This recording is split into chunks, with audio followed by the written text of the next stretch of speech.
are listening to Lady-ish, where wellness gets unfiltered. This is the podcast where real talk meets whole self-transformation.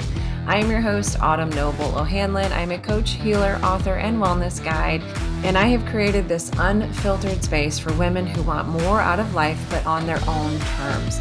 Every week, we will dive into the messy, beautiful, and often contradictory layers of wellness, covering everything from career shifts and body image to energy healing, intuitive living, fitness, burnout recovery, and creating change that actually sticks.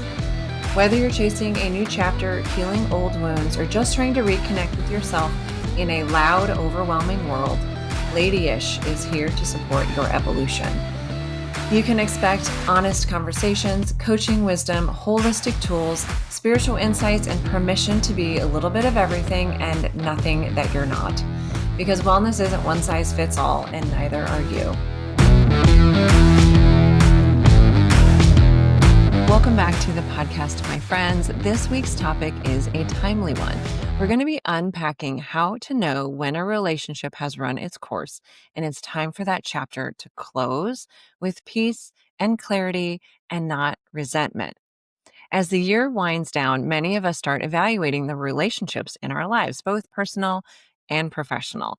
And today we're going to unpack how to examine those relationships and what to do if a relationship has started shifting over into taking more from you than it's actually giving back.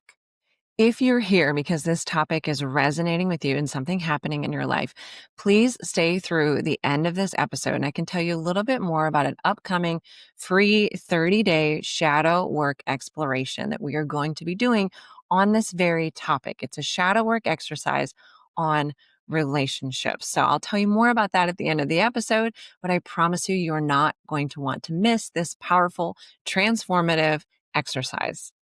As we move into the holidays, reunions and traditions and old patterns and old dynamics, we often find ourselves facing the truth about relationships in our lives.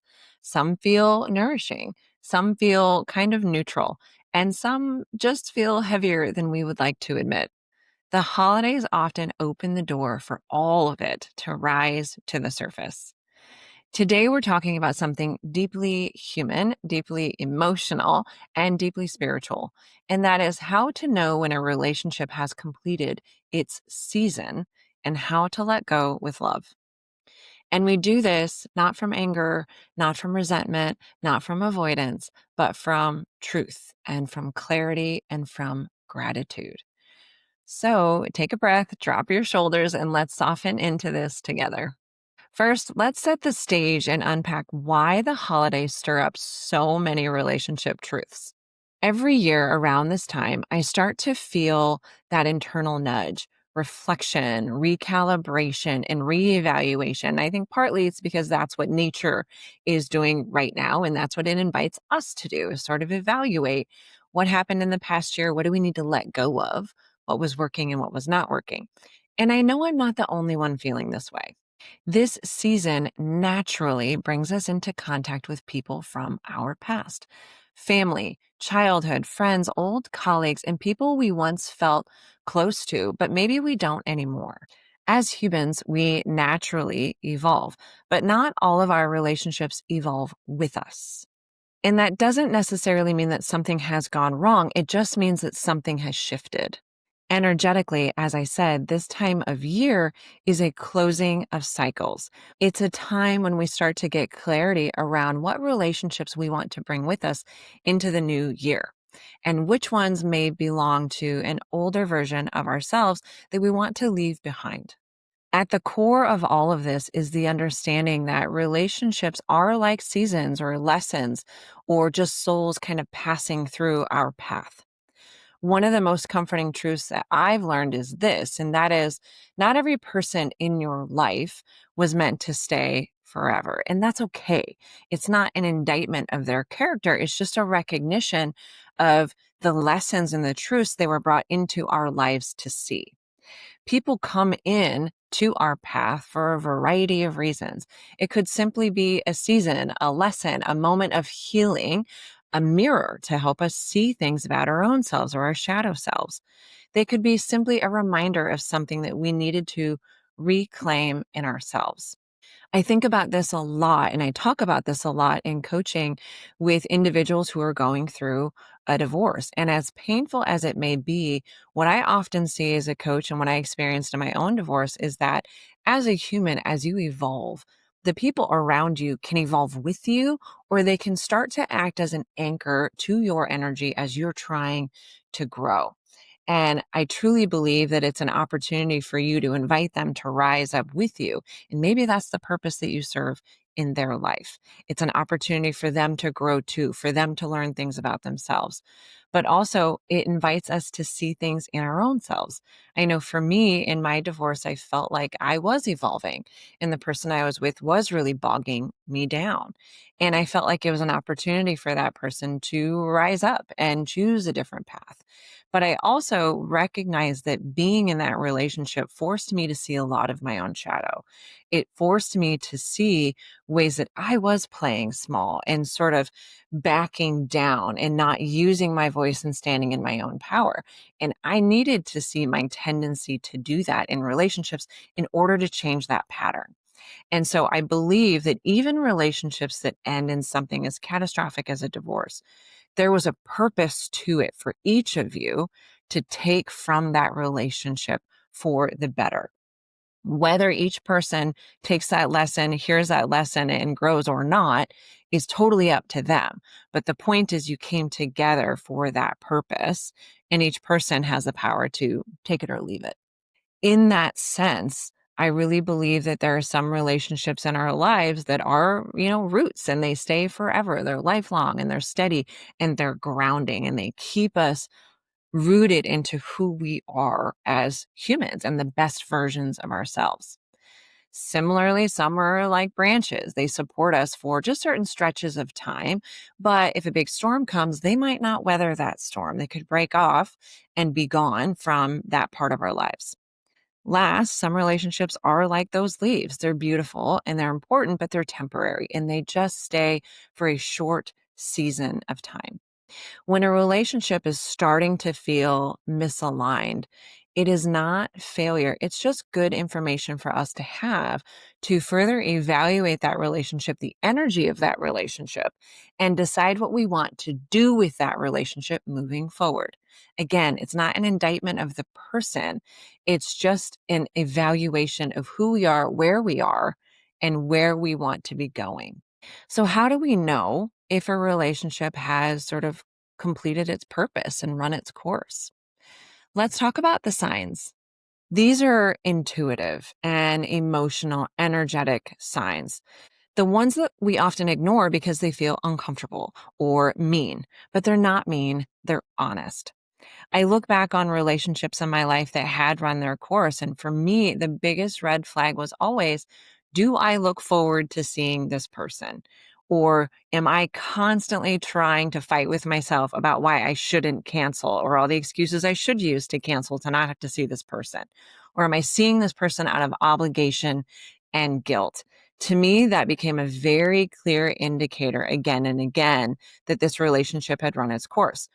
Initially, I thought maybe it was just me being an introvert and not wanting to kind of people that day. And I realized that that wasn't the case. As much of an introvert as I am, if the relationship was something that was nourishing me, I was always excited to go see that person and spend time with them without regard to the energy that it would draw from me as an introvert.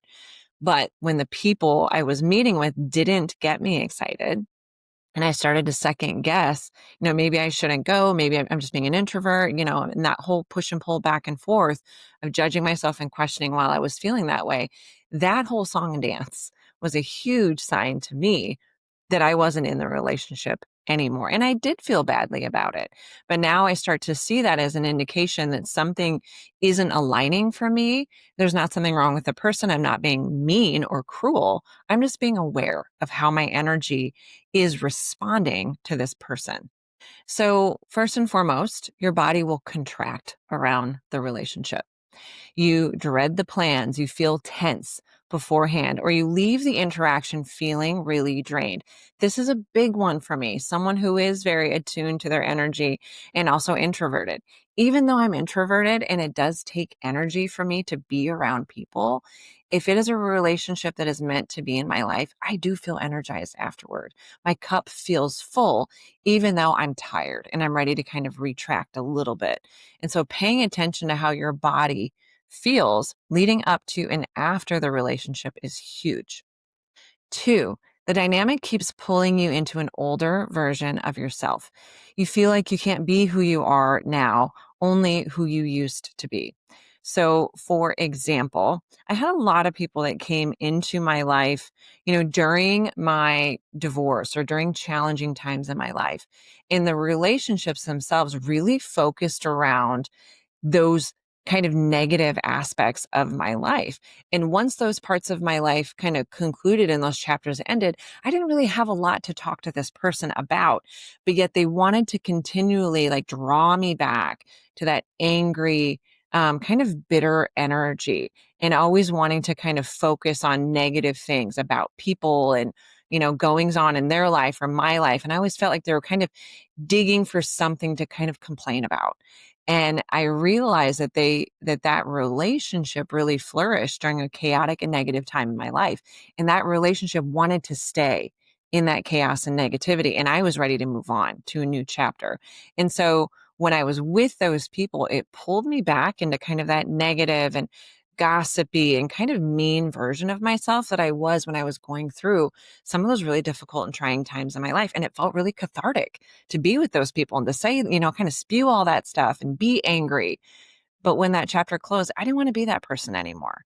And so that was a really big sign to me that that relationship was kind of pulling me back into a negative energy that I just didn't want to be in anymore.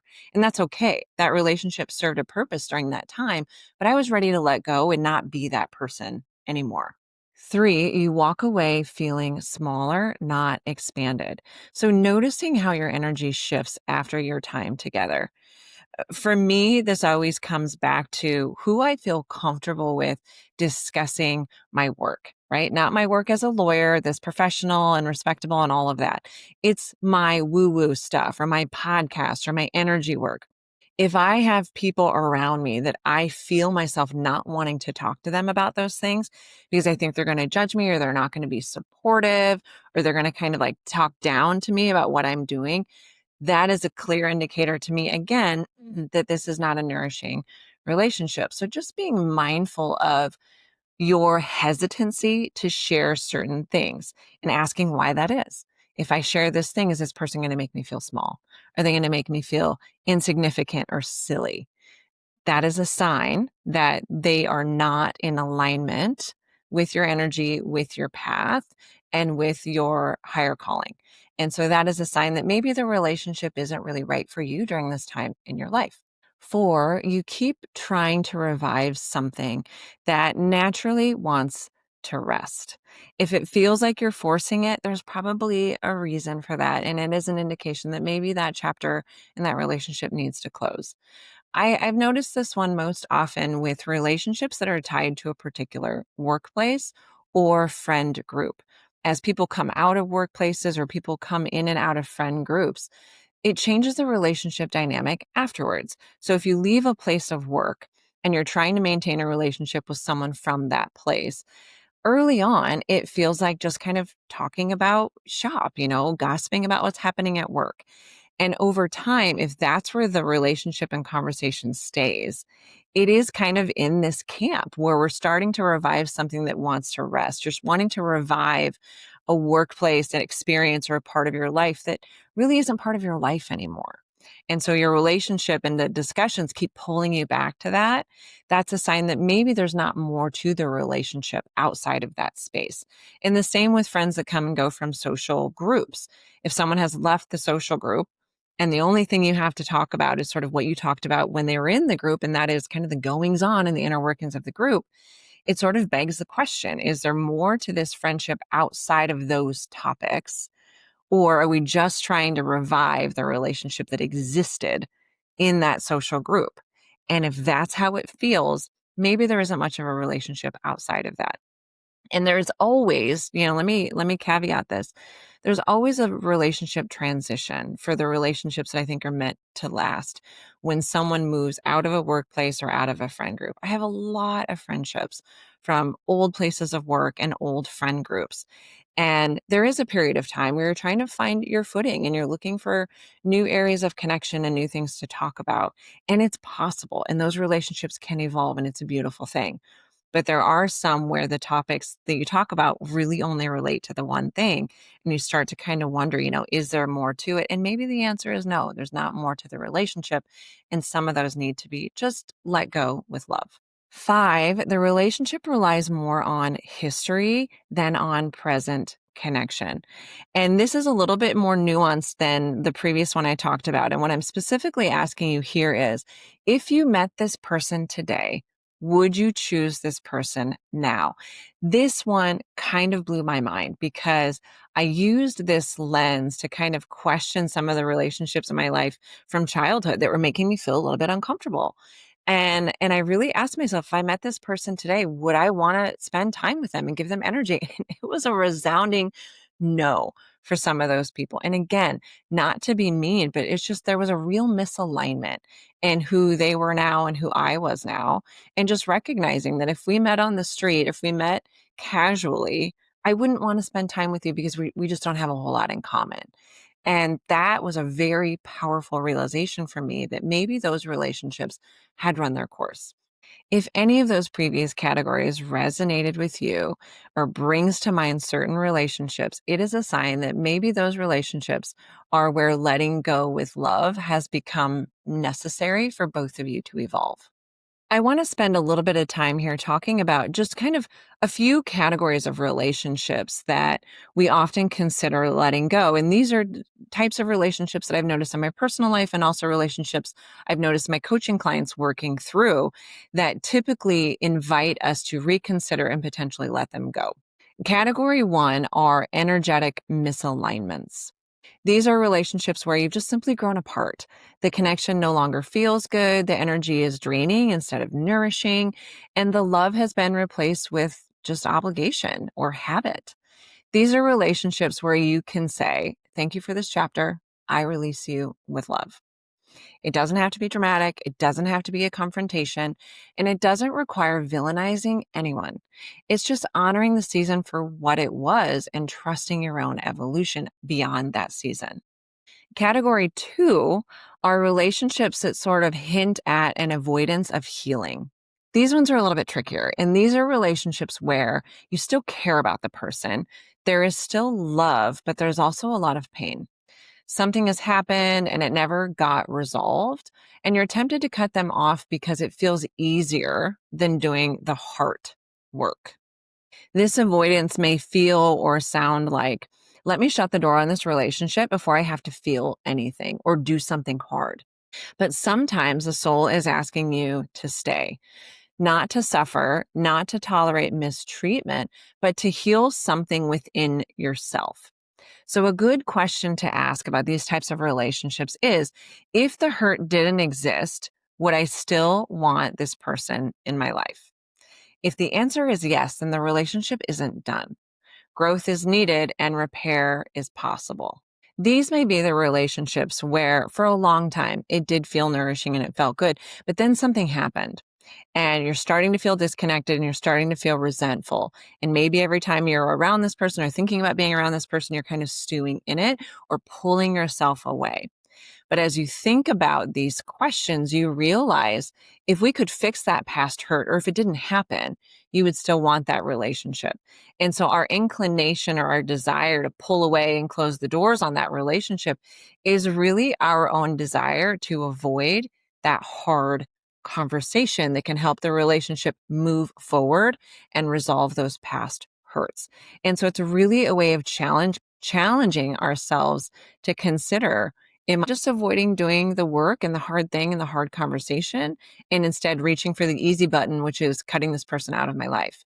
And if that feels like there might be some truth there and we're just avoiding the hard thing, we really do love this person, then maybe the relationship really hasn't run its course and it's just an invitation for you to evolve within that relationship and within yourself in the way you show up in that relationship.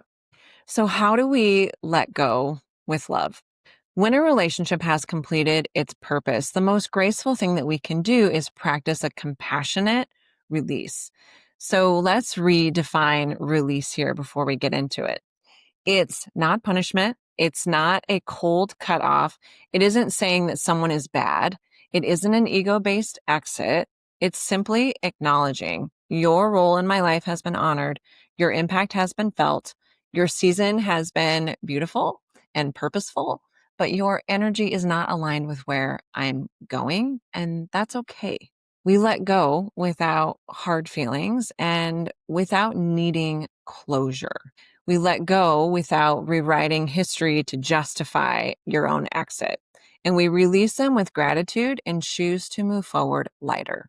The crux of this is really the energy that you bring to the breakup. If you're trying to let them know that they're in the wrong or they're bad or they're an energy vampire or deliberately ignoring their phone calls and text messages, that doesn't feel compassionate. It feels bitter and resentful and like you're trying to make them the bad guy and let them know that they're the bad guy. But instead, if you can align your energy with, I'm moving on, your role has been honored, I wish you all of the best, no resentment here. If that's your energy, then you certainly might respond to that text message when they text you. You might respond to that phone call. Your response is going to be different, and your response might invite you to say something along these lines, but it's not a cold, hard cutoff. It's sort of a letting someone go gently and being open for discussion if it presents itself, but not inviting a fight or a judgment and just allowing things to kind of go their own course. So, in closing, as we enter the holiday season, I really invite you to think gently about your relationships and ask yourself who feels expansive, who feels heavy, who feels kind of seasonal, and who feels like a growth edge, who feels like family of the soul, and who feels like an old chapter that you've already closed internally. Trust the answers and the wisdom that comes up for you when you ask those questions. Relationships evolve naturally because you evolve as a human being. So letting go of those relationships it's not a loss, it's a liberation, it's a realignment. And it's truly love for your own evolution and love and compassion for their evolution without you. So as we enter this holiday season, I invite you to ask these hard questions and make your own evaluations and get clear around the energy and the humans that you want to bring with you into the new year. As always, thank you for being here, for doing this work, and letting me walk this journey with you. Until next time, my friends, take good care. And wait, before you leave for good today, I want to share something really special that I've been working on behind the scenes. If you have been feeling heaviness around any of those relationships, family dynamics, friendships, romantic partnerships, or even your relationship with yourself, I have created something that I think you're going to really love that is going to change everything for you this holiday season and into the new year. I'm launching a brand new 30-day family and relationship shadow work journaling experience. It is a guided journey designed to help you understand the patterns that you inherited, reconnect with the parts of you that learn to protect, perform, or withdraw, and finally bring light to the shadows that have been shaping your relationships for years.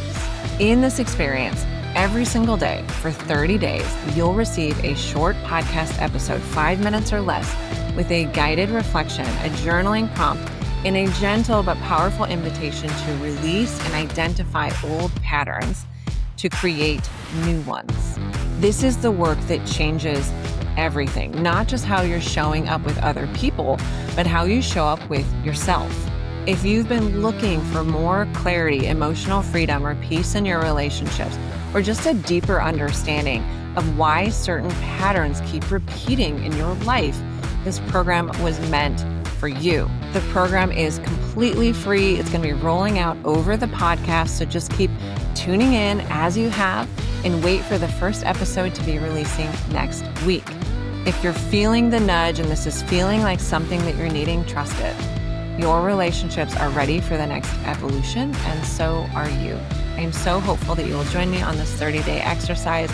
I can't wait to see what it does in your life because I know what changes it has made in my relationships, but also in my own understanding. I hope you will all join me there next week when the first episode releases, and the next episodes will follow every day for the next 30 days.